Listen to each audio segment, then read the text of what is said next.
네, 안녕하세요. 우리 그때 못 나눈 얘기, 바로 복음서는 왜 4개 다 있고 약간씩 다른가, 우리 추가로 함께 나누면서 우리 사복음서를 정리하고자 합니다. 자, 사복음서엔 무엇이 있나요? 사복음서, 마태, 마가, 누가, 요한. 근데 이 사복음서는 정말 독특한 책입니다. 만약에 우리 여러분들이 도서관 사서라면 지금의 이 사복음서를 어느 섹션에 꽂으면 좋으시겠습니까? 역사서? 아니면 소설? 아니면 위인전? 굳이 나누자면 오늘날의 분류로 위인전 쪽에 꽂힐 가능성이 있죠. 근데 이제 보통 위인전이라고 하면 전기, 비오그래피라고 하는데, 보통 그러면 이제 그 한 위인의 처음 출생부터 또 어린 시절 성인이 돼서 또 활동했던 것들, 이런 업적 것들을 이렇게 쫙 나열하는 것을 보통 위인전이라고 얘기합니다만, 이 사복음서는 오늘날의 기준의 위인전으로 들어가기에는 조금 더 신학적인 부분이 있습니다. 가령 이 사복음서는 거의 예수님이 돌아가시기 전 마지막 일주일에 지면에 거의 한 36%, 30에서 40까지 많이 할애하고 있습니다. 그러니까 예수님이 33살까지 사셨다고 우리가 보통 추정하거든요. 그 중에 공생이라고 불리는 기간이 30살부터 33살까지 약 3년. 근데 예수님의 이 사복음서가 사실은 3분의 2 정도가 공생에 집중이 되어 있고 3분의 1 정도가 마지막 일주일에 집중되어 있습니다. 그러니까 이 사복음서는 예수님의 죽으심에 초점이 맞춰진 책이다라는 거예요. 그래서 기독교의 독특한 복음의 독특성이 바로 여기 있는데, 기독교가 고백하는 하나님은 죽으러 오신 분이라는 것입니다. 여러분, 왜 하나님이 죽으러 오셨을까? 이게 바로 창세기 1장 1절부터 계속 반복되었던 얘기, 바로 죄에 대한 부분, 바로 인간의 자기중심성에 대한 이 부분을 해결하려고 하나님께서 이 땅에 오셨고, 더 구체적으로 말라기 1장 2절의 말씀에 이스라엘 백성이 하나님께 따져 묻죠. 하나님이 우리를 어떻게 사랑하셨습니까? 이제 그 질문에 대한 대답으로 하나님이 이 침묵기, 중간기 400년 동안 언어를 통일하시고 그리스어로 성경을 번역시키시고 또 로마의 도로를 만드시고 또 선교의 거점들인 회당들이 지중해 전역에 퍼질 수 있도록 하나님이 모든 세팅을 하신 후에 이제 말이 아니라 행동으로 보여줄게. 그래서 행동으로 인간을 위해 죽으러 오신 바로 그 사건이 바로 사복음서에 기록된 내용인 것입니다. 자, 그럼 문제는 사복음서가 한 권이면 됐지 왜 4권이냐는 거예요. 이제 여러분들이 좋아하시는 그 CBS의 잘잘법 나오시는 김학철 교수님이 사실 저희가 공부한 학교에서 아주 레전더리이십니다. 너무 공부 잘하시고 너무 훌륭한 글쓰기를 하셨고 많은 후학들에게 존경받으셨던 교수님입니다. 그래서 저희가 공부할 때는 그분의 쓴 논문을 베껴 적어가면서 글쓰기를 공부했습니다. 이 연대 그 교양학부 교수님이셨거든요. 그래서 이제 1학년 때 자율전공이라고 해가지고 입학한 친구들이 자신의 전공을 공부를 하긴 하지만 일반적으로 제너럴한 다양한 학문을 공부하게 합니다. 그래서 그때 이제 교양학부에서 기독교의 이해라는 과목을 가르치시는데, 그때 사우디아라비아 학생들에게 수업을 하실 기회가 있으셨대요. 그래서 이제 교수님이 얘기하신 겁니다. 성경에는 예수님을 다룬 전기 같은 이런 기록물이 있는데 이게 4개가 있다 그랬더니 학생들이 묻더래요. 그럼 이 4개가 다 똑같은 말을 하느냐? 그래서 교수님이 아니다 그랬더니 학생들이 그러면 4개 중에 3개는 거짓말이겠네요 이러는 겁니다. 그러니까 그렇죠. 예수님에 대한 복음서가 하나면 되지 왜 4개나 필요했을까? 그리고 4개가 정말 우리는 딱 이렇게 뭐랄까 손바닥 마주치듯이 쫙 똑같으면 얼마나 깔끔하고 좋아요. 이게 우리의 생리잖아요. 근데 이렇게 해서 약간의 하나도 이렇게 삐그덕하면 뭔가 찜찜하고, 그렇죠? 뭔가 이게 괜찮은 건가 싶은 게 사실 우리의 생리인데, 사실 사복음서가 굉장히 다르지 않으면서도 또 완전하게 일치하지 않는 부분들도 조금 있어요. 예를 들면 뭐가 있을까? 이제 사복음서의 한번 시작을 한번 보시겠어요? 사복음서 시작을 보시면요, 마태복음부터 시작하면요, 보시면 처음에 족보가 나옵니다. 그래서 구약의 2000년 역사가 쫙 정리되면서 이제 한 사람의 이야기로 이 얘기가 싹 미끈하게 들어가는 것을 보게 됩니다. 근데 이제 마가복음을 또 펴보세요. 마가복음 보시면 마태복음 28장 넘어가셔서 마가복음 보시면 마가복음의 첫 시작에는요 탄생 이야기가 없어요. 예수님이 응애하고 아기로 태어나신 게 아니라 딱 갑자기 큰 예수님 뿅 하고 나타나십니다. 자, 그럼 누가복음은 어떠냐? 누가복음은요 아주 탄생 이야기로 기가 막혀요. 그래서 사실 우리가 크리스마스 때 스토리를 만드는 건 다 누가복음에서 나오거든요. 그 정도로 누가복음은 탄생 얘기가 아주 자세하게 나옵니다. 그리고 족보도 3장에 짧게 나와요. 근데 참 희한하게 마태복음은요 족보의 시작이 아브라함부터 시작해요. 아브라함부터 누굴 낳고 해가지고 예수님까지 쫙 족보를 보여줍니다. 근데 누가복음 3장의 족보는 특이해요. 요셉으로부터 거꾸로 올라가가지고요. 그래서 쭉쭉쭉 올라가가지고 결국 어디까지 가냐면 하나님까지 가요. 그러니까 같은 족보도 조금 다르게 나오죠. 요한복음은 탄생 얘기가 없습니다. 거기도 뿅 하고 나오셔요. 예수님이 성인처럼. 왜 어떤 책들은 예수님이 아기부터 나오고 왜 어떤 책들은 예수님이 성인으로 뿅 하고 나오시느냐? 왜 이렇게 다른 것 같으셔요? 뭐 요런 차이뿐만 아니라 꽤 중요한 차이도 있습니다. 예를 들면 이제 마태, 마가, 누가 복음을 공관복음이라고 하거든요. 같은 관점에서 바라봤다 해서 그래서 이 공관복음 마태, 마가, 누가는요. 가만히 보면 예수님이 갈릴리 지역에서 예루살렘으로 갈릴리 지역이 어디냐면 바로 이 지역입니다. 여기 갈릴리 호수가 있는 이 지역 갈릴리 지역에서 예루살렘으로 내려가는 여정을 딱 한 번 정도 그려서 예수님이 한 번 예루살렘 가시는 것처럼 그려놨어요. 그런데 요한복음 같은 경우는 갈릴리와 예루살렘을 왔다 갔다 3번 하시거든요. 왜 이런 차이가 있을까? 뭐가 진짜일까라는 거죠. 그러니까 깔끔하게 포개지려면 포개지지 왜 이렇게 살짝 비틀어져 있는 것도 있고 안 맞는 것도 있을까? 이런 차이점들이 있다는 것입니다. 자, 이런 포인트를 생각할 때 이 문제를 잘 이해하시려면 2가지를 생각하실 필요가 있습니다. 2가지. 첫 번째 뭐냐면 예수님은 순회 사역자였다는 것입니다. 예수님이 순회하셨다. 돌아다니면서 설교하셨다는 것은 높은 확률로 설교를 반복하셨을 가능성이 큽니다. 그러니까 여러분 부흥 강사라든지 집회 많이 다니시는 목사님은요 갈 때마다 새로운 설교를 하는 게 아니십니다. 사실은 본인만의 레퍼투어가 있어서 가셔서 내가 갖고 있는 레퍼투어 안에서 이제 설교를 하십니다.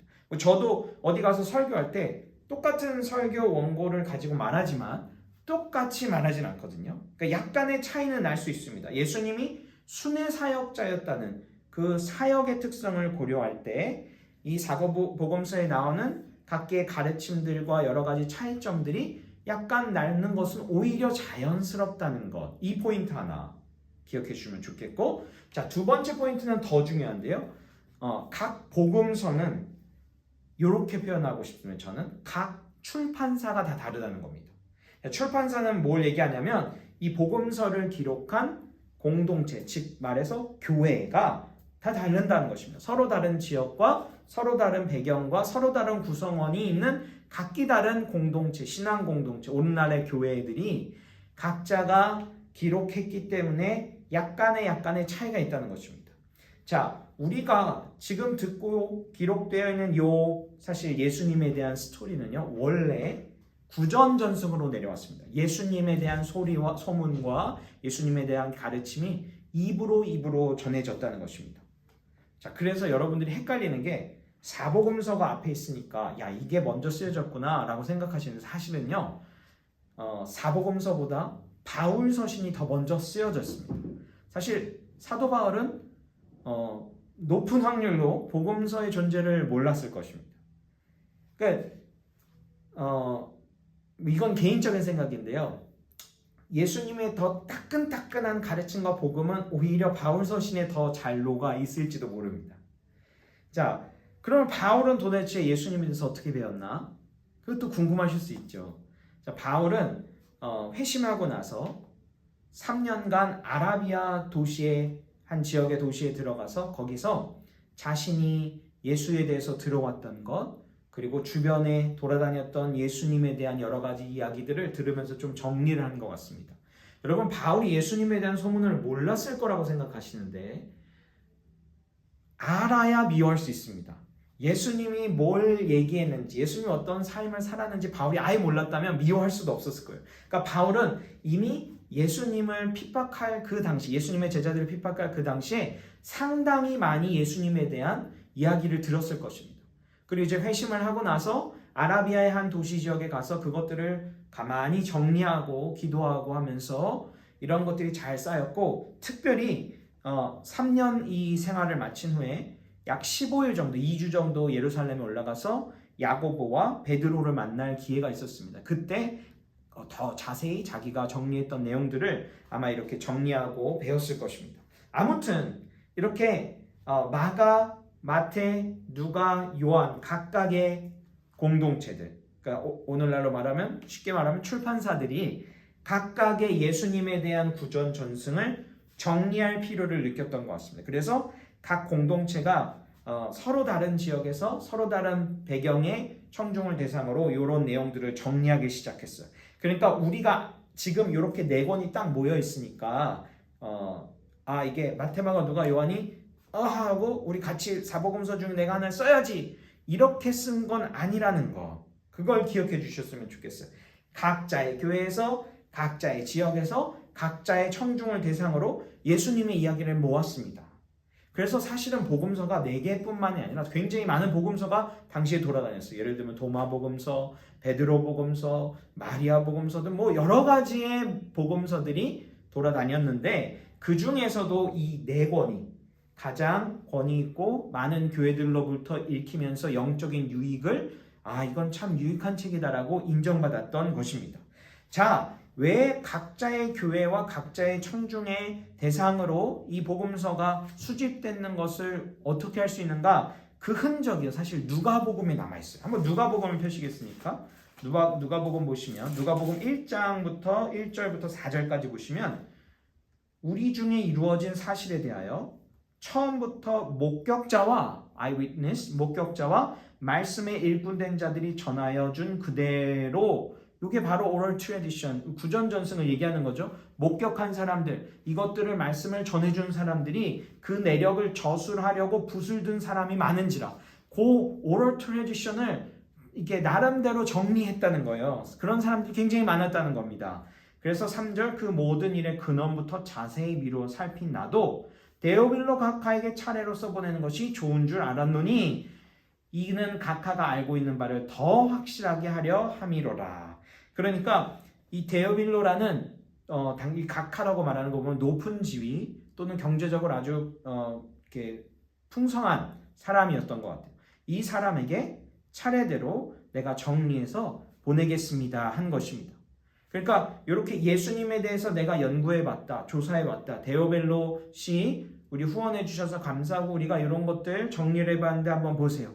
이런 내용이 지금 누가복음 1장에 이렇게 나와 있는 거죠. 그러니까 각각의 책들이 이런 예수님의 어록들을 모으고 예수님에 대한 이야기들을 모아서 정리하는 과정들이 각각의 복음서에 있었다는 것입니다.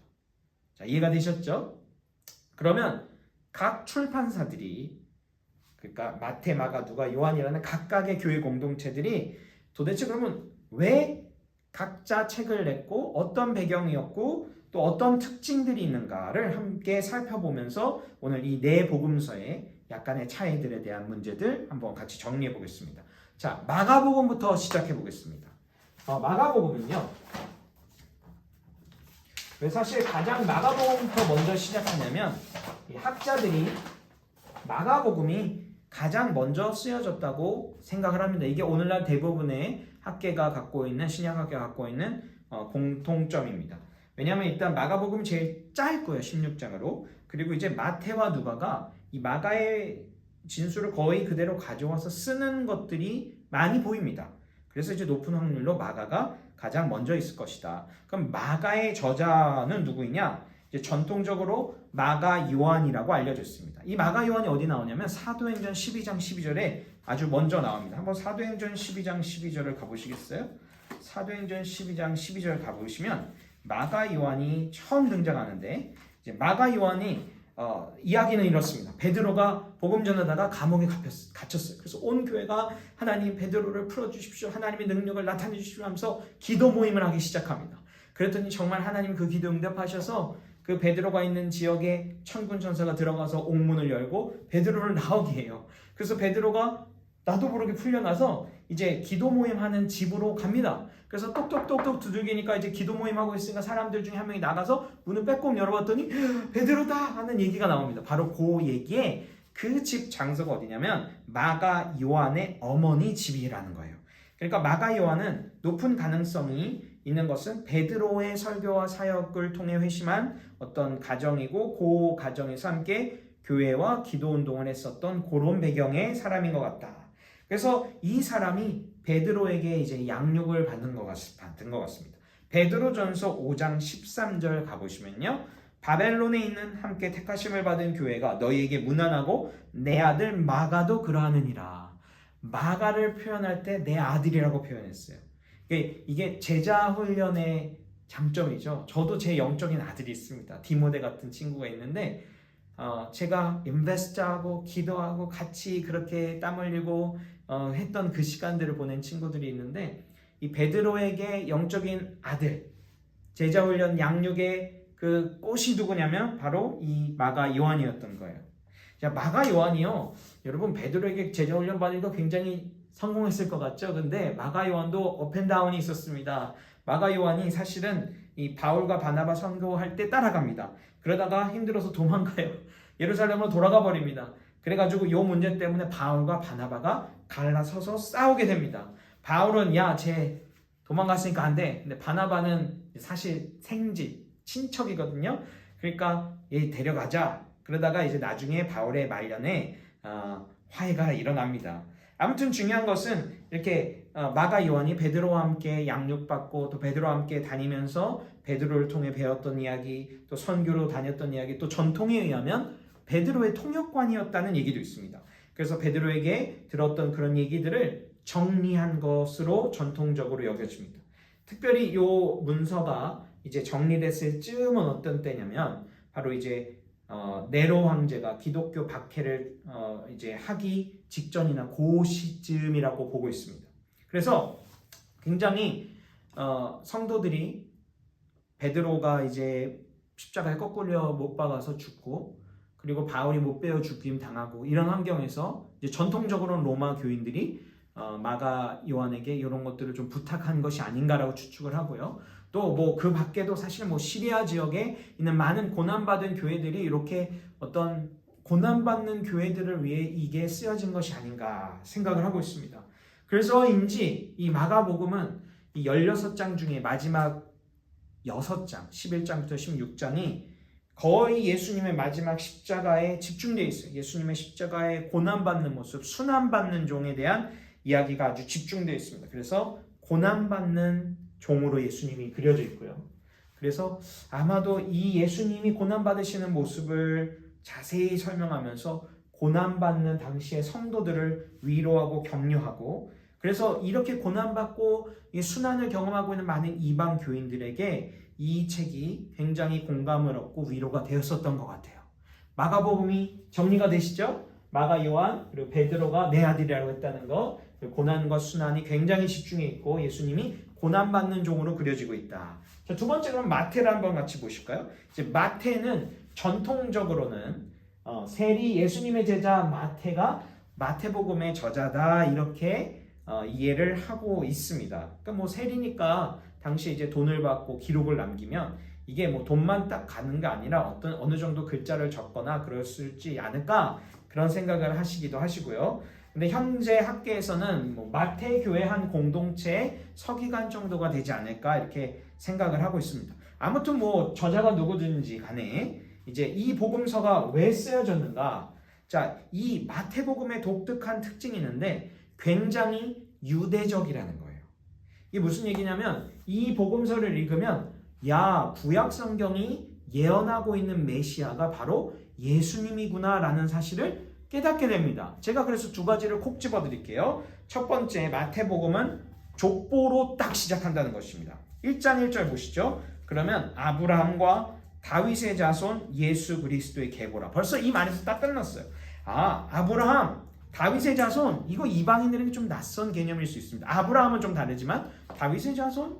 근데 바로 이것은 유대인들이 구약 성경을 알고 있다면 누구나 다 무릎을 칠 얘기예요. 아니 예수님이 메시아란 얘기인가? 바로 구약 성경이 약속한 메시아가 바로 예수님이다. 요 말을 하는 겁니다. 또 마태복음에만 나오는 독특한 마태복음 5장에 나오는 산상수훈 얘기가 있어요. 이건 다른 복음서에는 없습니다. 산상수훈을 딱 보면요, 5장에 가시면 예수님이 5장 1절에 산 위에 딱 올라가셔요. 그리고 제자들을 딱 바라보면서 말씀을 선포하세요. 마치 모세가 산 위에서 돌판으로 하나님의 계시를 받고 선포하는 것 같은. 그래서 예수님이 이런 말도 하셔요. 나는 율법을 폐하러 온 것이 아니라 율법을 완성하러 왔다. 그래서 예수님이 제2의 모세로, 이거는 여기 기록해야 될 것 같아요. 제2의 모세로 예수님이 그려집니다. 그러니까 예수님이 이 구약의 완성이라는 것, 너희가 기다리는 메시아라는 것, 이걸 말하는 게 바로 마태복음이에요. 그러니까 마가복음과는 또 색깔이 조금 다르죠. 자, 이번에는 누가복음을 한번 보시겠습니다. 자, 누가복음은 전통적으로 누가가 저자라고 알려져 있는데, 이 누가는 직업이 의사로 알려져 있습니다. 골로새서 4장 14절에 보면 그 내용이 나오는데, 이제 주목할 것은 누가복음을 기록한 저자와 사도행전을 기록한 저자가 같다는 것입니다. 그 여러분들이 좀만 보시면요, 누가복음 1장에 가도 데오빌로여라고 이렇게 써놓고요, 막 써놓고 사도행전 처음에도 데오빌로여 써 있습니다. 그러니까 이게 한 시리즈 권인데 이게 각기 딱 1부, 2부로 나눠진 정도지, 이게 사실은 한 책으로 쓰여진 책이라는 것입니다. 자, 누가가 누구냐? 그러면 저는 이렇게 쓰고 싶어요. 제가 여기 이렇게 한번 틀렸죠. 베드로에게 마가 요한이 있었다면, 베드로에게 마가가 있었다면 이 사도 바울에게는 누가가 있었습니다. 자, 누가복음은 이 사도행전과 저자가 같은데, 사도행전에서 우리가 찾아볼 수 있는 게 여기에 저자가 자기를 약간 언급합니다. 어디냐면 사도행전 16장 한번 가보시겠어요? 사도행전 16장 11절 가시면요, 이제 잘 아시죠? 바울이 기도하는데 내가 원래 아시아, 터키 쪽으로 가려고 그러는데 성령이 딱 가로막으시고 꿈의 환상에서 마게도니아 사람이 막 나와서 나를 와서 도우라 하니까 이제 바울이 저기가 하나님이 인도하시는 곳이구나 하고 이 마케도니아로 바꿉니다, 행적을. 그때 사도행전의 진술에 우리가 드로아에서 베로 떠나 이제 저기로 갔다 하면서 우리가라는 얘기가 나와요. 그러니까 여기 사도행전의 저자가 누구냐면 바울과 지금 동행하고 있는 그룹 중에 하나라는 것입니다. 자, 그래서 누가복음과 사도행전을 묶어서 누가행전이라고 하거든요. 제가 누가행전이라고 말해도 헷갈리지 마세요. 왜 두 개를 합치지? 저자가 같아서 그렇습니다. 누가행전은요, 그래서 굉장히 자세합니다. 그래서 어떤 사람은 이 누가를 역사가라고 생각도 해요. 사도행전을 보면 굉장히 디테일합니다. 마치 여행기를 읽는 것 같습니다.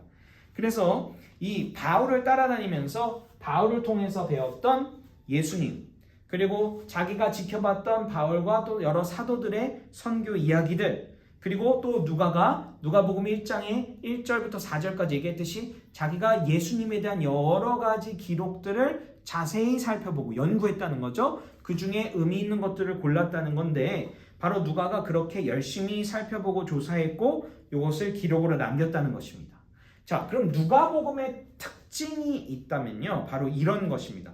예수님은 어떤 사람으로 그리냐면 예수님을 이 세상 모든 보편적인 구원자다, 이 세상 모든 사람을 위한 보편적인 구원자, 이런 얘기가 많이 나와요. 그래서 이 누가복음에서는 어떤 부분이 좀 많이 하이라이트 되냐면 다른 복음서보다 여인들에 대해서, 또 유대인들이 싫어하는 사마리아에 대해서, 또 이방인에 대해서 굉장히 많은 관심들이 나와 있습니다.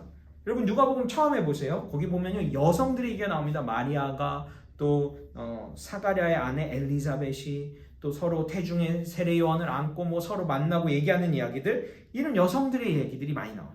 또 예수님이 10명을 취하시고 이제 보내셨는데 그 중에 한 명만 돌아와서 예수님께 감사하는데 그 사람은 사마리아인이에요.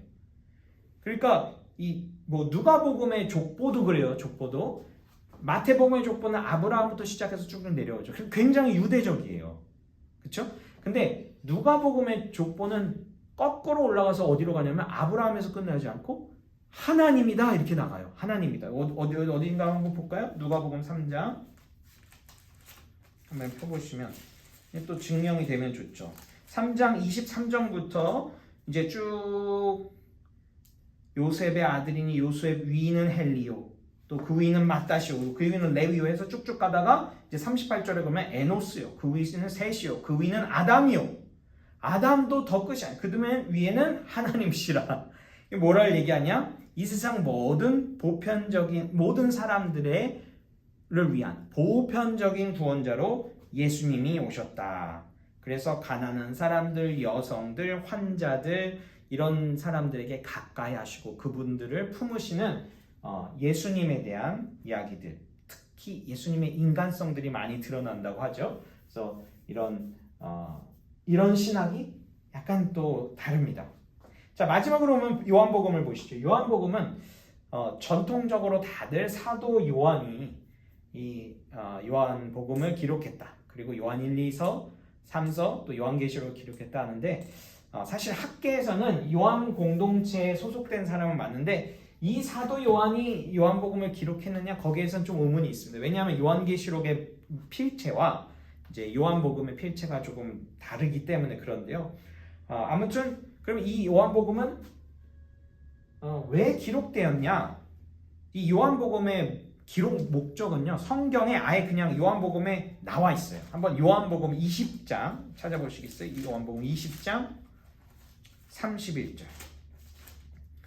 오직 이것을 기록함은 너희로 예수께서 하나님의 아들 그리스도이심을 믿게 하려 함이요 또 믿고 그 이름을 힘입어 생명을 얻게 하려 함이라. 그러니까 이 책은 예수님이 하나님의 아들 그리스도이심을 믿게 하려고 썼다는 것입니다.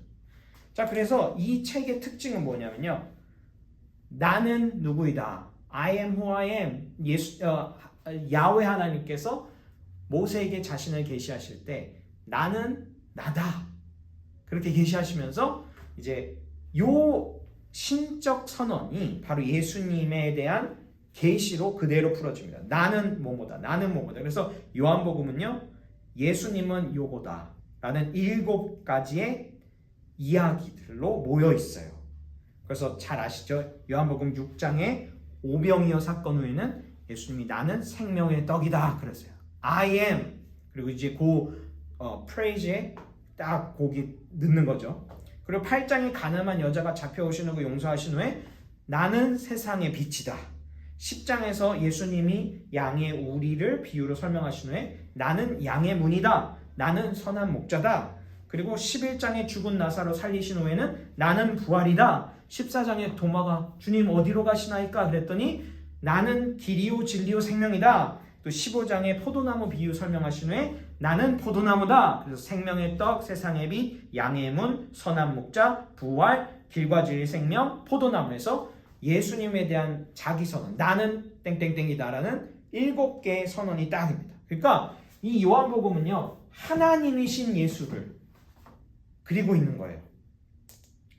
자, 그래서 이렇게 4개의 복음서에 각기 다른 그 교회의 공동체가 강조하고 있는 신학과 특징, 그리고 요 순서가 아마 거의 기록된 순서인 것 같아요. 요한복음이 가장 늦게 쓰여진 건 확실하고요.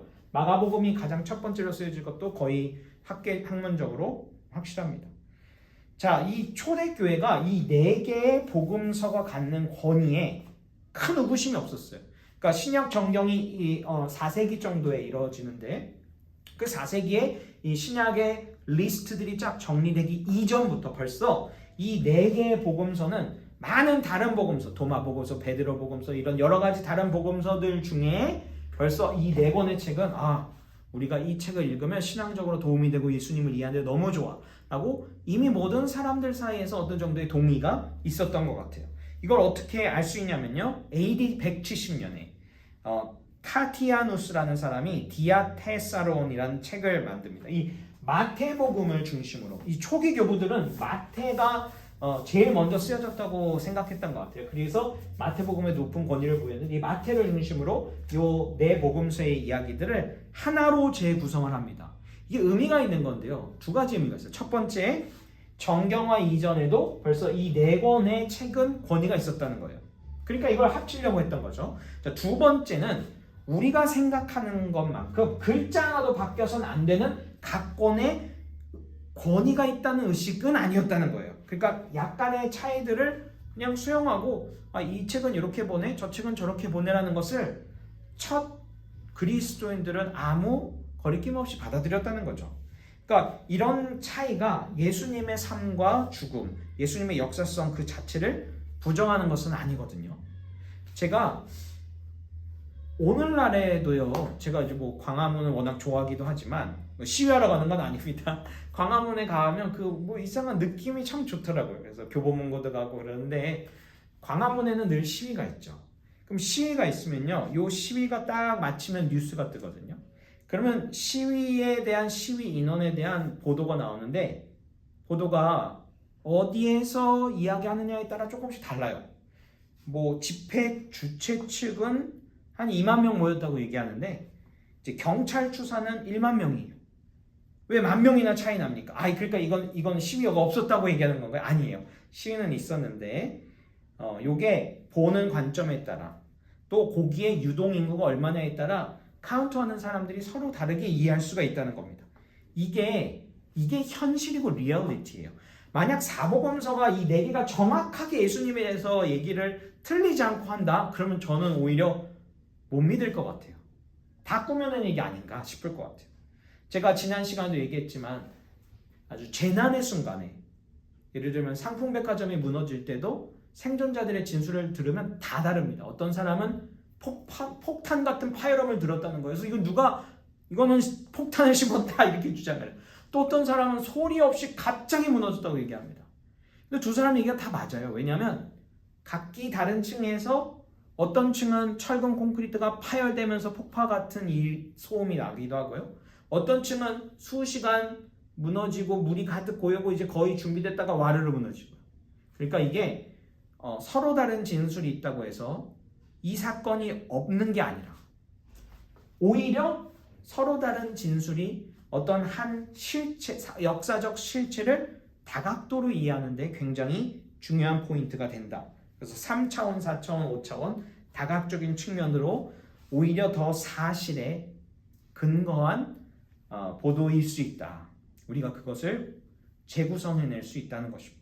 아무튼 이렇게 복음서의 약간의 차이들에 비기독교인들 중에 일부는 예수님에 대한 기록에 대해서 굉장히 이거는 뭐 틀리고 말도 안 되고 왜 그러냐. 여러분 이 얘기를 오늘 같이 이렇게 나눴습니다. 복음서는 왜 4개나 있고 약간씩 다른가? 한 문장으로 정리하자면 복음서를 출판한 각자의 공동체가 있었고 그 공동체가 각자의 생각과 각자의 신학과 각자의 관점으로 예수님의 내려오는 이야기들을 정리했고 그리고 초대교회는 이 모든 4권을 굉장히 권위 있게 받아들였고 좋게 이해했고 이것을 예수님을 사랑하는데 또 우리가 예수님과 함께 교제하는데 그분의 삶과 그분의 죽음과 그분의 사역을 계속 이어가는데 전혀 거리낌 없이 받아들이고 이해하는 신앙의 유익한 책으로 활용했다는 것. 오늘 이야기를 드리면서 사복음서 강의를 마칩니다.